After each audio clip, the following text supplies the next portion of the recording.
Thank you so much for taking time to speak with me today, sir. I greatly appreciate it. I saw Companion last night, and that is a ride. Um, I read your post about like how you came to the project, and it just seems a very interesting return to scoring for you. Yeah, yeah, and I didn't know that there would be a return. Yeah, I mean, because it has been a minute. Is part of that due to projects uh, not being offered, projects that don't interest you, or is it just like you have so much other stuff going on that it's hard to fit it in? Well, it's a little bit of, I guess, a combination of the two things. One thing that I realized was um, when I did my first feature, which was back in 2012. Um, it took a lot of work to get my second feature, and I thought maybe after the first movie came out, it played at Sundance, and I thought, okay, hey, like we're on our way. It's happening. I finally, I had moved to LA some years before that and worked on things and done some short films and stuff. But when I thought, okay, it's a feature, we went to Sundance, like it's getting released by IFC, like things are going to start. But then nothing kind of came immediately, and I had to work really hard to get the next film. It was almost as if I hadn't done the first film. And then I got the second film, and that came out, and it played at South by Southwest, and it played at Rotterdam, and got acquired by CNN. And I was like, all right, here we go. Like, now I got two under my belt, and then yeah, nothing came after that as well. And I realized that it was gonna take an unknown number of films before it ever felt like, if it ever were to feel like, okay, I'm in my career path. And I was talking to some of my friends who were composers, and I was realizing that the way that they were getting work is just by just pounding the pavement so hard, hustling so hard, constantly working, taking on projects that maybe they didn't want to do, but just in an effort to continue working and keep making stuff, and you don't know when the next thing is. They were just um, they were on a path that I realized I basically needed to be on if I were going to pursue film composing. Um, but I had a couple of other things going on. One was like my own music career, and then the other was soon after that I started my podcast Song Exploder, and uh, and those ended up kind of taking up a lot of time, and so I kind of stepped off of the path that maybe I should have been on or would have been on if I had kept my focus and my attention on film scoring. And I did end up getting the chance to do some more scoring, and I got to do a TV show in 2017, which came out in 2018, and I did a video game in 2020. But these were sort of it wasn't like a sustained thing. It wasn't like I had a career as a composer. Um, so I thought that that was just how it was going to be. That like in order to have a career, and even to have maybe another project after the video game that I did in 2020, there was no way to do it unless I really dedicated myself to it in a way that my friends who are composers, the people who I think do it for real, were doing it. And since I wasn't, I just thought it wouldn't happen. Well, I mean, obviously, it's being well received. It's getting a physical release through Mutant, which is no small thing given the very sort of boutique nature of that company. Yeah. Um, and the score itself is so fascinating because of the different levels. Like you have Sophie Thatcher as part of it. What made you want to like the score flows very naturally in and out of the mini needle drops in it to the point where it's difficult for me to tell sometimes watching like where your score ends and where that begins. Is that a an aspect of the scoring the film that you really leaned into? like just it feels as though everything is very interconnected. It was definitely something that we paid attention to. Specifically, like one example I can think of is I had written this cue that happens in the flashback between Eli and Patrick's characters, their meet cute at the party, and I'd written that. And there was some, temp needle drop because it starts with a needle drop, and then it kind of the party kind of fades away, and they go into this sort of dreamy moment as they see each other.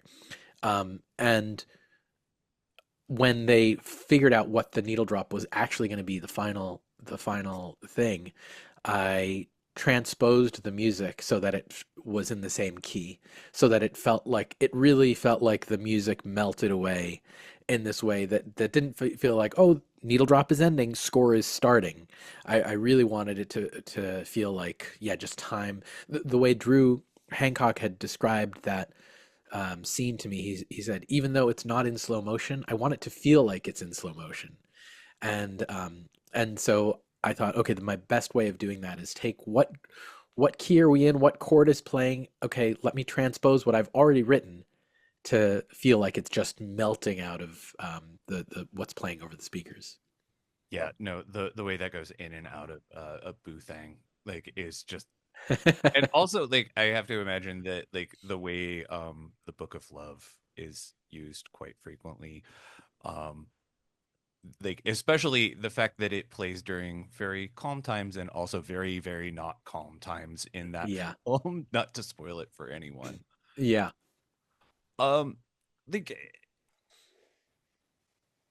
given that like this movie is like the theater I was at last night is packed. Oh, great. And it feels like this movie is a little more high profile than some of your previous projects, which, as you mentioned, were very festival darling sort of related. Yeah, this is for sure the biggest film scoring opportunity I've ever had. Like, did you anticipate that it would be as big as it is when you started, or was it more of a hope? It was definitely more of a hope. Um, I knew that it was going to be bigger than anything I had done in terms of scale, just because it was a studio film. I'd never worked on a studio movie before. So, just in terms of that, the resources that were going into the making of it, the filming of it, I already knew it was going to be different than what I was used to. Also, it was tougher for me to get because of that. I had to audition, for the job, even though Drew wanted to hire me. Um, we had to kind of jump through a few hoops before I could get on board because I hadn't worked on a movie at that scale before. But that was good scene setting for me.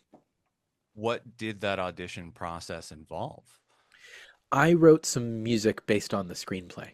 I wrote a couple of scenes, two different scenes that actually are still in the film, but the music is completely different.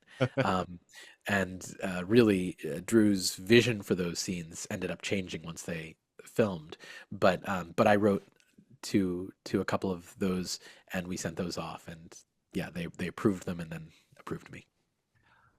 The idea of having someone from the film on the soundtrack isn't a very different thing, but I think having someone from the film in the score, um, yeah, that's a new thing for me. And having heard, like, I was hearing Iris's theme and was just like, oh, that's very pretty. I love the choral elements of that, and then finding out that that is in fact Sophie Thatcher.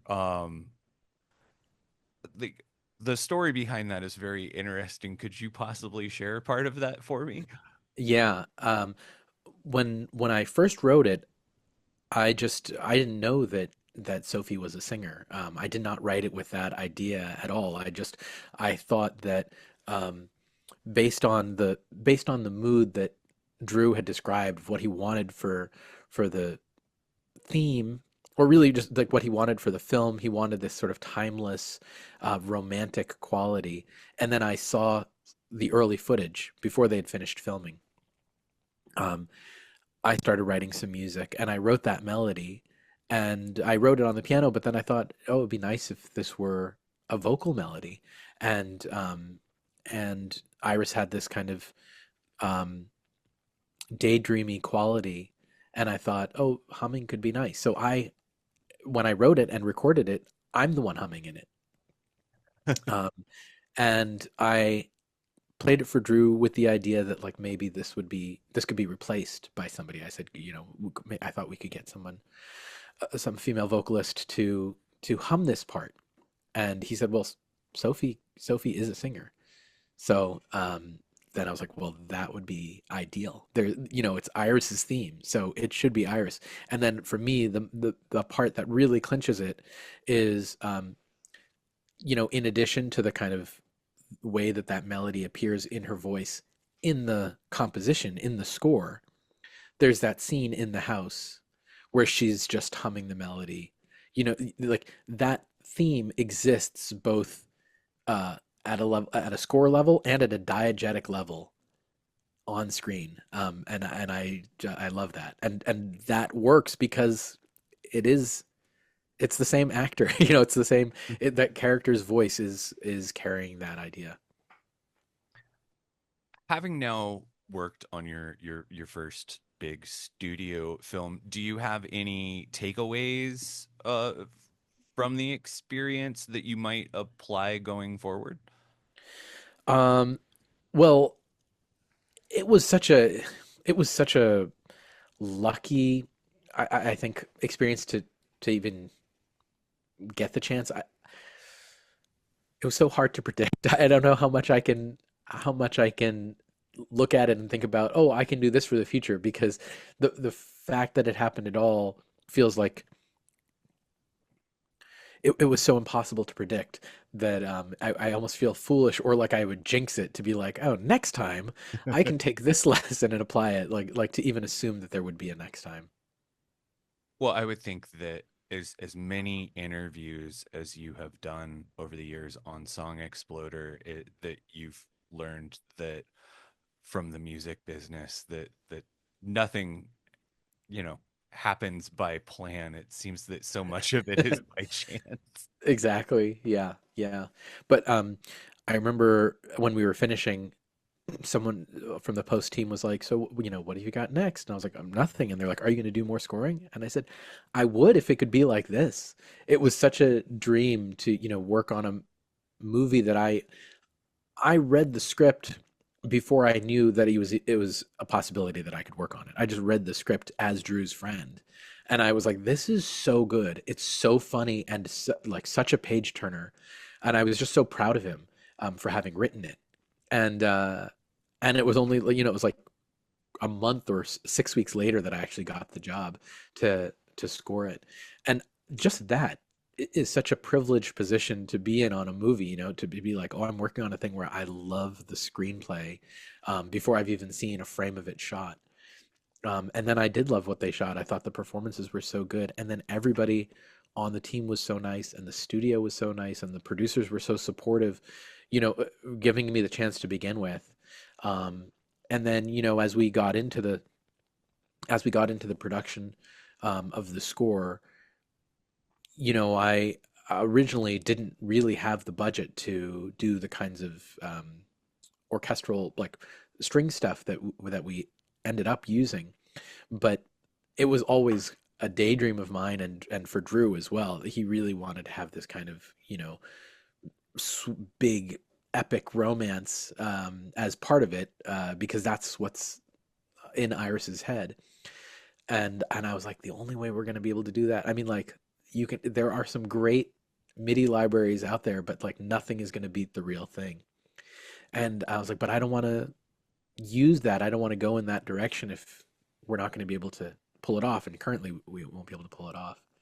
And he said, I think you should try. You should try. And if everybody sees that it's working, I think, we'll figure it out.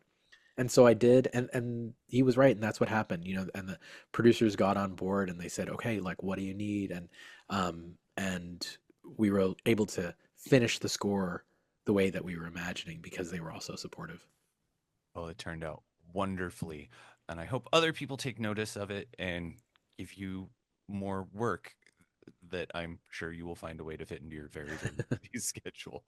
Hrishikesh Hirway, I want to thank you so much for taking time to talk to me today. This has been absolutely delightful. Thank you so much for having me.